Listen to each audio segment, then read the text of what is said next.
Re-salut, c'est Coquelicot. Je fais un rajout à ma vidéo précédente.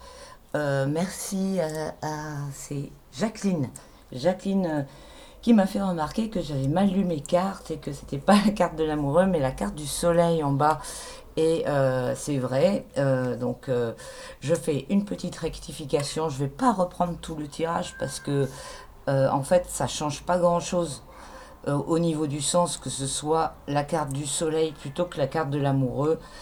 Vous voyez mes lunettes, en fait, elles étaient là, ça c'est mes lunettes pour regarder de près. Et je les ai pas mises, c'est pour ça que je me suis trompée. De loin, je les confonds les deux cartes. Et donc le sens général, c'est le même.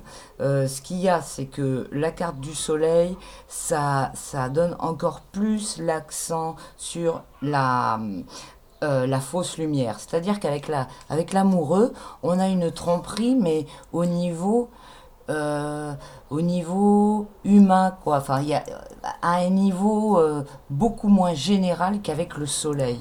Le soleil, c'est l'induction en erreur d'une façon euh, euh, énorme. C'est la fausse lumière, quoi. Euh, Là, on a l'étoile. L'étoile, c'est qui se transforme en soleil renversé.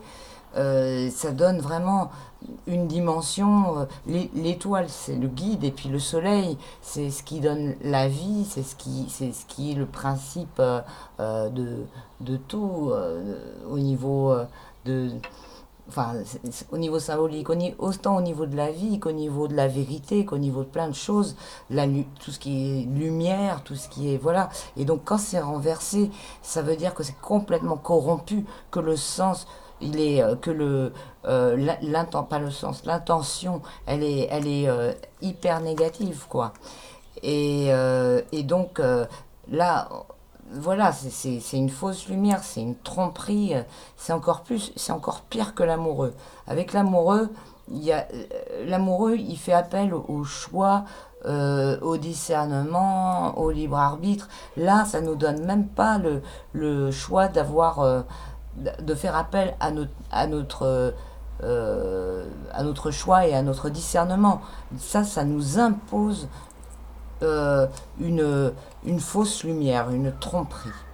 Et donc avec le pape inversé, comme je dis tout à l'heure, ça devient dogmatique et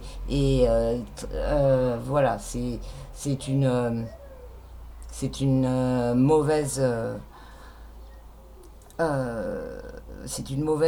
enfin, une mauvaise intention, quoi.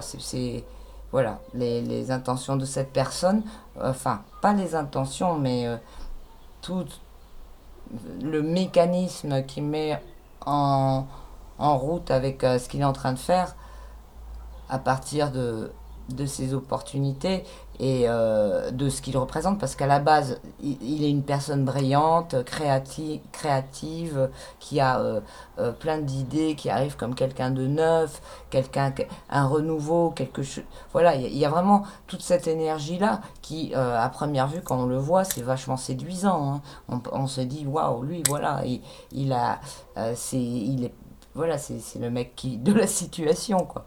Mais ça, c'est ce qu'il laisse paraître et c'est ce en quoi il croit, lui, profondément. Maintenant, euh, il est, euh, il est instrumentalisé par des personnes qui lui communiquent des mauvaises choses, hein. Là, avec donc l'impératrice, euh, il est mal, euh, mal coaché, mal drivé, et il est dans une mauvaise direction que lui ne connaît pas, ne sait pas forcément. Mais en tout cas, il profite de la situation donc de chaos et donc de transformation, hein, de transformation par la douleur, comme j'ai dit tout à l'heure, du monde, etc. Pour pour arriver, quoi. C'est par opportunisme, par arrivisme.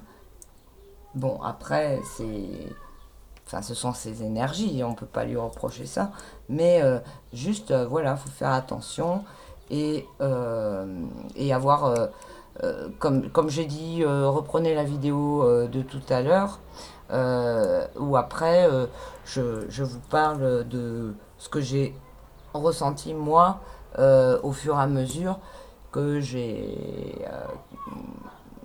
au fur et à mesure de l'approche de cette personne, quoi, Juan Branco.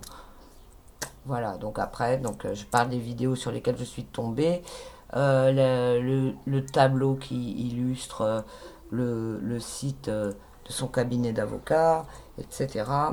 Et, euh, et de ce qui s'est passé avec Maxime Nicole. Et j'ai oublié de dire quelque chose aussi tout à l'heure, donc j'en profite pour le dire dans cette vidéo complémentaire. Par rapport à Assange, je trouve pas que Juan Branco soit une bonne opportunité.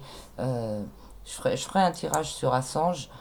J'en ai pas fait encore, mais mon ressenti personnel par rapport à Assange, il est positif. Et bon, ils essayent tellement euh, de le couper, de le, voilà, de tous les côtés, de toutes les façons. Je pense pas que l'avocat qu'il a soit quelque chose de bien pour lui. Et maintenant, ben, s'ils sont au courant, enfin s'ils sont, j'allais dire, de mèche ou enfin sur le même truc, si justement. Et Zéphyr, ah, il fait pipi dans les plantes lui, dans les pots. Tranquille le chat. Attendez 2 secondes. Zéphyr, tu sors de là. Allez. Tu sors de là. Quoi ce chat? C'est quoi ces manières? Donc, excusez-moi.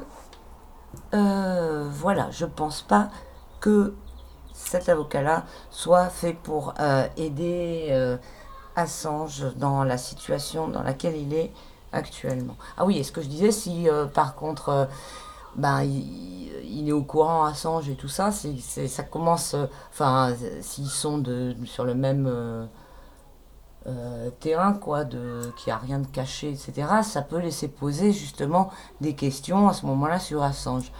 Mais bon, enfin, depuis le temps et avec ce qu'il a montré par, par ses actions et tout ça, enfin, j'ai plus confiance en Assange que en Branco. Ouais, Branco. Voilà, ben voilà, excusez-moi hein, de m'être trompée, je suis super désolée. Voilà, donc j'ai rectifié ma petite erreur et je vous fais toutes mes excuses. À bientôt.